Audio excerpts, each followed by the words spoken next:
We'll take you to some live pictures of Donald Trump in Saudi Arabia on his visit there, shaking hands with people, being welcomed by the Saudi military and other dignitaries. The man to his left is the Crown Prince, who is widely believed to be responsible for ordering the arrest and dismembering of Jamal Khashoggi in the Saudi embassy consulate in Turkey. So that's the kind of company being kept there. Donald Trump has gone to the Middle East to deepen ties with Saudi Arabia, the United Arab Emirates and Qatar. And in Qatar, he hopes to celebrate with the family of Eden Alexander after Hamas terrorists in Gaza freed this last American hostage that they've held since the October 7 massacre 584 days ago.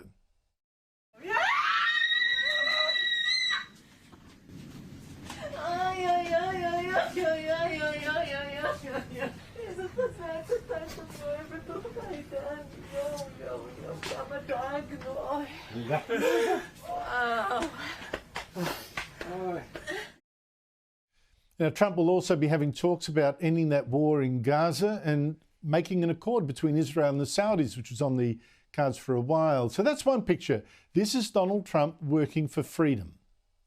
There's also another picture, one of bluster and largely failure in foreign affairs. Trump promised to quickly end the wars in Ukraine and Gaza, but his ceasefire plans for both wars have failed.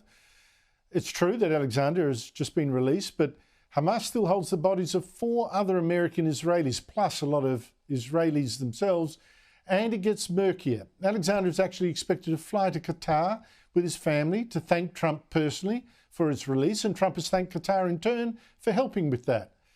But Qatar is also the Trump ally that hosts the leadership of Hamas, which kidnapped Alexander. And Qatar is now giving Trump a $600 million present, a presidential jet to replace his aging Air Force One. And that is a personal gift. Something stinks, but Trump says this gift is a no-brainer.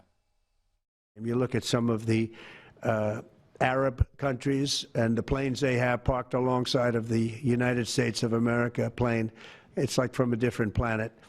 And it's close to 40 years old. If we can get a 747 as a contribution to our Defense Department to use during a couple of years while they're building the other ones, I think that was a very nice gesture. Now, I could be a stupid person and say, oh, no, we don't want a free plane. We give free things out. We'll take one, too.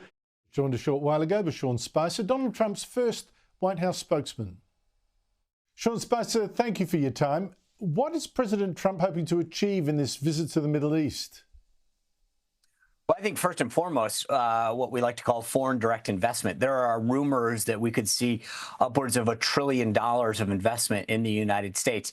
I was there with him on that last term when he took that trip to Saudi, and we walked away with several companies making serious investments in the United States, buying our military equipment, making investments in other manufacturing and technological advances. So when you go on a trip like this, Andrew, the staff has what we like to call deliverables. That means that they have pre-negotiated with the countries that you're going to visit what they hope to accomplish. So in the case of the last time we had this terrorism center in Saudi, that was a big announcement. And so there's things that they will announce in each host country.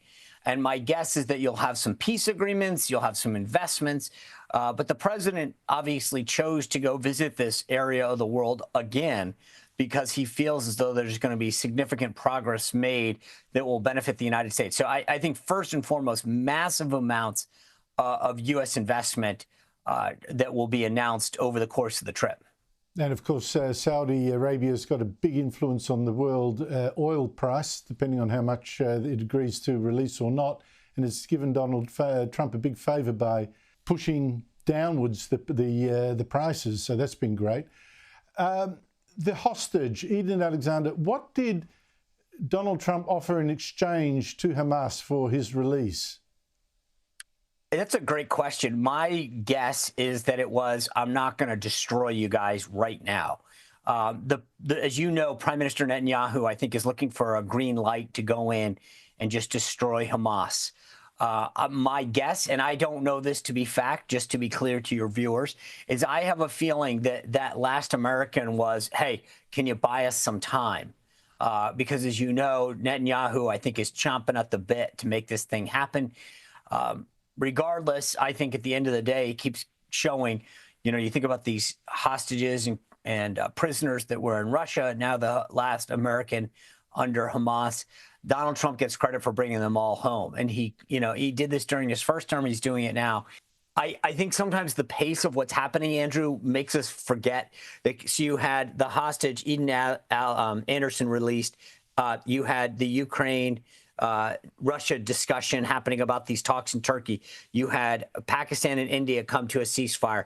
You had our big trade deal with China discussed. You had Donald Trump make a huge, monumental announcement about prescription drug prices here in America, and then movement forward on our internal discussion on tax reform, all in a 48-hour period. And I just chuckle every once in a while, and I think I didn't finish half of the list that I had for the weekend, and it had to do with like meaningless chores around my house. And that's what he did between Friday and Monday morning. Meanwhile, though, the airplane, I don't know why he spoils his record with things that, are really controversial like this. Why would Qatar give Donald Trump this $600 million Australian dollars, this $600 million present, and why would Trump accept it? Well, as he said earlier today, why wouldn't I accept it? Somebody's going to be a $400 million U.S. plane. What are you going to say no? I think part of it is Boeing couldn't deliver. I was there in the first term when we made a deal for the new Boeing retrofitted Air Force Ones. They couldn't deliver on time. Qatar offered up this retrofitted 747 Boeing plane. I think part of it is because he's a deal maker. Why would you not take it? Look, I think anybody who knows Donald Trump knows that, you're probably not going to get much for it. I think the Qataris probably get a little bit more attention on the trip, but he would be foolish not to accept it. I don't know. If Joe Biden accepted it, I think the Republicans would have plenty to say. Trump would have plenty to say. Oh, there would. But I think that absolutely, but I would question whether he actually knew what he was doing. I mean, look, the whole issue in 4 years of Joe Biden is whose hand was on the tiller, right? I mean, that was the bigger issue. There's no question who's running this country, who's in charge. Donald Trump is leading the way, and no one doubts that. There's a big difference. You can question whether or not he should or he shouldn't, but at the end of the day, no one is questioning who the leader of this country is and who is the ultimate deal maker when it comes to the trade and other deals that this country's faced with. Oh, no, I'm with you on that. The tariff war you mentioned, Donald Trump is claiming a breakthrough in a crisis. He actually started with his tariff wars, really hiking tariffs to, 145% on China. China responded. Now they've agreed to a 90-day pause on the tariffs they've imposed on each other. The US is going to drop its tariff on China to 30%. China's agreed to lower its rate on US goods to 10%. What has been the gain in the end?